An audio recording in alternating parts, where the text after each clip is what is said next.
I'm not going to hate or say something that's going to hurt some people, but I want to speak a truth that while Azure Latch got sold to the another studio and Goalbound is basically dead, I'm not sure what the situations with these games and blah blah blah, but I just heard and saw it, and yeah. With the new update in Blue Lock Rivals that hit more than 300k plus concurrent players, I'm gonna say it. Blue Lock Rivals just got a new update. Now, I won't spend too much time on Charles' showcase in this video. If you're looking for full gameplay clips, some of the clips are going to be in the background, while I break down his mechanics, abilities, and how he stacks up against Sei. I want to focus on the details that aren't obvious at first glance, the things that make him unique mechanically, and what this update really brings to the table. So first off, Charles is, mechanically speaking, quite similar to Sei.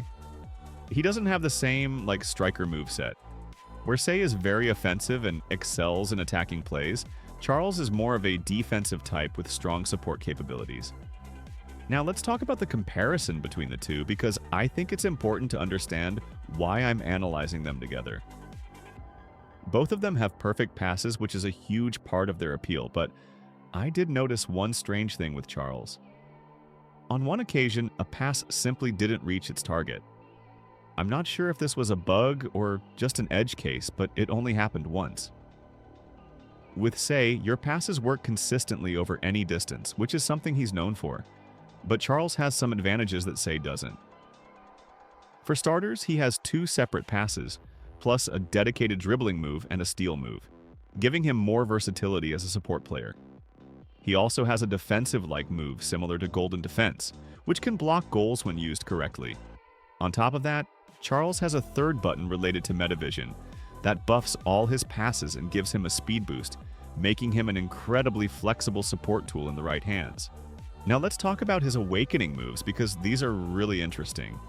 Charles has two animations when awakening. The first is fairly standard and almost always visible, while the second appears with a 25% chance, at least from my observations. The first awakening move is the Rabona Pass, which is a really unique ability in the game. Essentially, it can score an automatic goal regardless of where the goalkeeper is positioned. It's a bit of a game changer and definitely a first of its kind type of move. The second awakening move is basically a steal, where a monstrous version of Charles appears and executes a strong ball control or interception. From a support perspective, if you're comparing him to Sei, I'd honestly say Charles is superior due to his versatility, multiple passes, and defensive tools. However, if you're more offensively oriented, Sei will still feel more natural to play, since Charles doesn't have a dedicated offensive shot.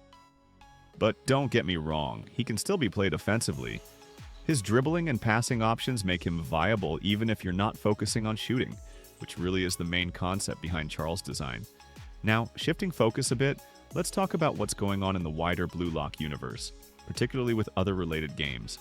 Everyone is aware of the situation with Azure Latch and Goalbound. Starting with Azure Latch, the less tragic of the two, the game was sold to a big studio, and people were worried that this would mean lower quality updates or a lack of innovation. However, it seems like there are two schools of thought now. Some people believe the updates might become more frequent, if not necessarily better in quality, while others think that since a larger studio is managing it, the game might maintain or even slightly improve consistency. Personally, I think it's interesting to see how the community is split, because it shows that not all major acquisitions result in negative outcomes, but there's definitely caution. The second case, and arguably the more dramatic one, is Goalbound. Here, things really went south. For reasons that aren't completely clear, a lot of the developers and moderators left the official Discord server entirely, and the community has been in chaos. I didn't dig super deep into all the internal issues, but from the outside looking in, it seems like Goalbound might be in serious trouble. Numbers suggest that its player base isn't holding up, and for anyone who was expecting it to be a Blue Lock killer, it's not really materializing. And to be clear, I'm not hating on any of these games. I just want to provide a factual breakdown. It's frustrating when every new Blue Lock-inspired title comes out, and the hype train claims it will kill Blue Lock rivals. But we've seen it before. Not every game lives up to the promise, and players end up sticking with the game that maintains consistency.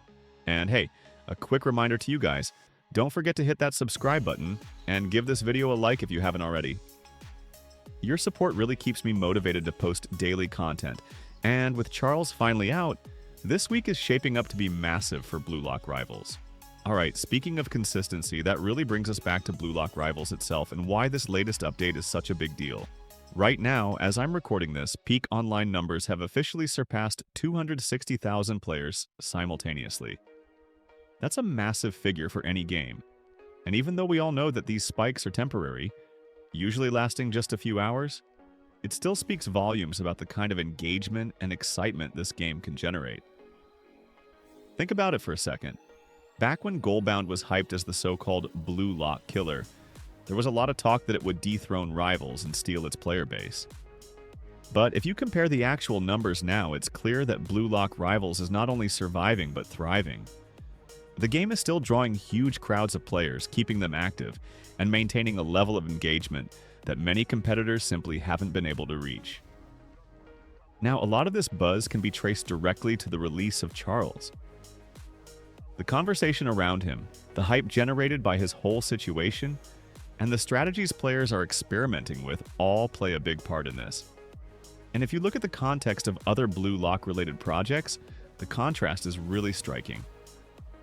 Yeah, I think that's not like a perfect update, but it's good, not gonna lie.